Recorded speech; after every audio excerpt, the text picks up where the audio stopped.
What's up, friends? My name is Joss and welcome back to squibblesreads. Every month I happen to get through a huge pile of books, and I feel like there are some that are really diamonds in the rough that tend to get lost among like the huge forest of books. So I want to start making videos highlighting these books that are kind of lesser known or like hidden gems. At the end of the video, I am also going to give a shout out to one of my favorite booktubers, so let's get started.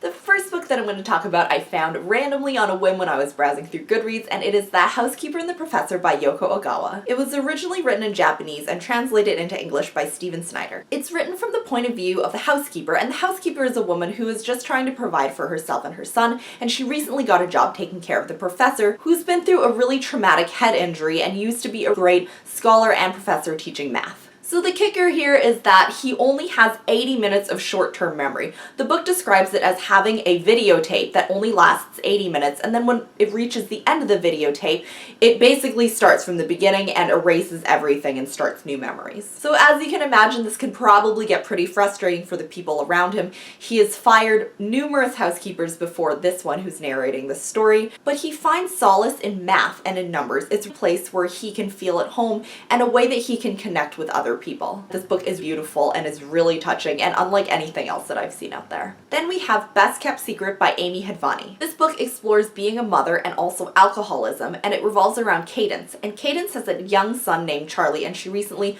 got divorced from her ex-husband Martin. She used to be a journalist and now writes articles freelance and is struggling to keep herself and her son aloft financially. This book highlights the daily life of someone who struggles with an addiction, also its impact on family and friends, and the perception and social stigma around addiction. A lot of the scenes were so authentic and not sugar-coated at all, even though it's a difficult topic and some scenes were hard to read. You can really see Cadence's love for her son, but also how much she struggles around alcohol. It was just a realistic viewpoint. The next book came from my most recent library haul, and it was Everything Leads to You by Nina LaCour.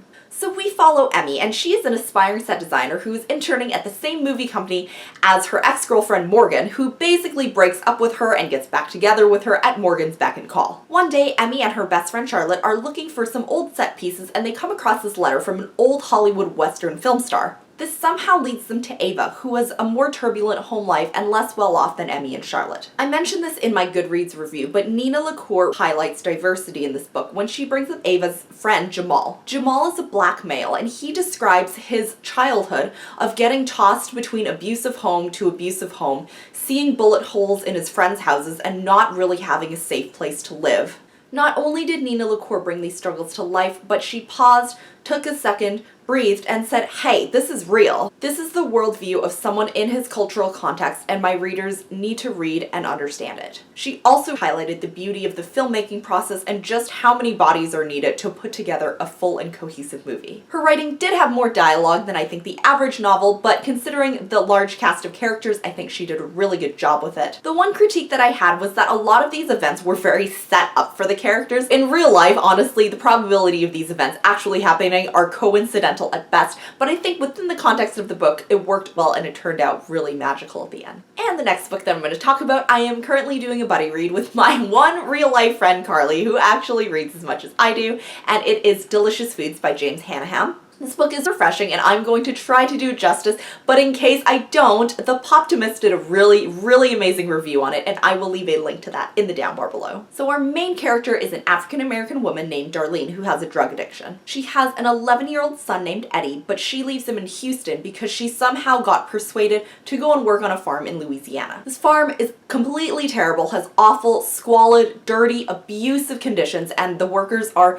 encouraged to continue using drugs and alcohol. I think the best part and the most unique part of this book is that a lot of it is narrated by Scotty, who is actually a personification of crack cocaine, the drug itself. I was reading an interview with James Hannaham, and in his interview he said that he wanted to bring the tones and implications of slavery to light, and that people, while they do understand that slavery existed, a lot of people don't have a good grasp of how it ties into substance use. They also don't know the stories of the people who were actually enslaved on the farms that a lot of raw materials come from. The author himself is an African-American male, well. In his interview, he stressed that he really feels this story deep down personally in his roots. The last book that I'm going to talk about is The Sculptor by Scott McCloud. It is a graphic novel, and the first time I heard about it was on my friend Eleanor's channel, and I will leave that down below as well. It's about a guy named Dave, and he used to be a sculptor, except now he is down on his luck, like bankrupt, living on the streets, and can't seem to put out a good project because he is making sculptures out of stone, and he's literally like chiseling away at the stone and taking forever. He meets a figure of death who trades him only 200 days left to live in exchange for the ability to mold anything with his hands. I've enjoyed the art style because it made me feel like I was there, whether it was like a piece of paper floating in the wind or if we were like stuck in gridlock traffic. There are a lot of existential themes throughout the book, such as like, what are you really living for and what would you do if you only had 200 days left to live? It also ties in some mental health challenges and the different definitions that people have of art. I finished this book in one night because I totally could not put it down. So for my Booktuber shoutout, I wanted to give a shout out to my friend Karen over at A Simple Cup of Tea. She reads both YA and adult, and recently she uploaded a review of This Is How It Ends by Marika Nishkamp, which just came out on January 5th, and it is a book about a school shooting. She also recently uploaded a historical fiction recommendation, and I don't read a lot of historical fiction, so I appreciated that from her. I really love Karen's spirit and her open-minded attitude towards books, so if you would like to check out her channel, I will leave a link down below for you. That is it for this video. If you guys decide to check out any of the books, please let me know down below. As always, thank you so much for watching, and I will see you all in the next one. Bye!